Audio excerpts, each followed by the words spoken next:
এই জানিস তো, আমার না বৃষ্টিতে ভিজতে অনেক বেশি ভালো লাগে। আমি যখন নানির বাসায় গিয়েছিলাম না, তখন আমি বৃষ্টিতে অনেক মজা করেছিলাম। এই বেশি কথা বলিস না, ওই যে দেখ আকাশে কত সুন্দর রংধনু উঠেছে। আজকের দিনটা খুব শুভ। আজকের দিনটা অনেক সুন্দরও। দেখ দেখ, ওখানে রঙও রাখা আছে, চল নিয়ে খেলি।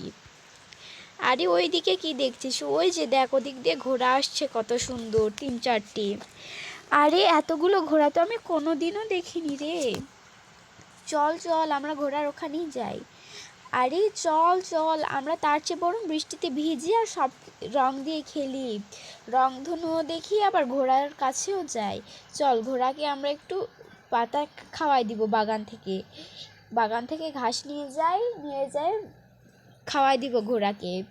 দেখ চারদিকে কতটা সুন্দর করে সাজানো হয়েছে।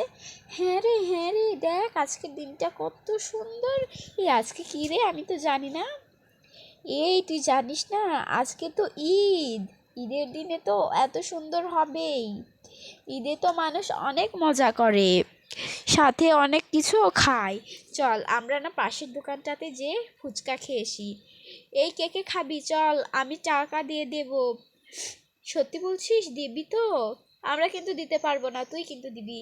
হ্যাঁ হ্যাঁ, চল বাবা চল, আমিই দেব। আমার বাবা আমাকে 100 টাকা দিয়েছে জানিস।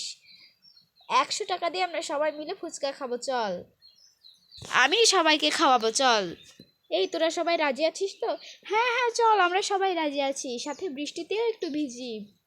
কত সুন্দর বৃষ্টিটা, অনেক সুন্দর একটা বৃষ্টি হচ্ছে, সাথে চারপাশে পরিবেশ। আসলেই আমাদের প্রাকৃতিক পরিবেশটা অনেক সুন্দর, তাই না রে? হ্যাঁ রে, আমি তো বইয়ে পড়েছিলাম, মানুষ তো অযথাই প্রাকৃতিক পরিবেশ ধ্বংস করছে। কেন যে ধ্বংস করছে? মানুষ অযথা গাছ কাটছে, এই মানুষের জন্যই তো, আমাদের জন্য তো প্রাকৃতিক পরিবেশটা নষ্ট হয়ে যাচ্ছে। হ্যাঁ রে, ঠিক বলেছিস, আমিও বইয়ে পড়েছি। আচ্ছা চল, আমরা তাহলে ফুচকা খেয়ে আসি, চল। এই আয়, আমি গেলাম, তোরাও আয়। এই থাম থাম, আমিও যাচ্ছি। এই তোরা যাবি নাকি? আয় তাড়াতাড়ি। তোরা গেলে আয়, না গেলে থাক। আমি তো গেলাম। এই ছুটকি, তুই আবার দাঁড়িয়ে থাকলি কেন? তুইও আয় না।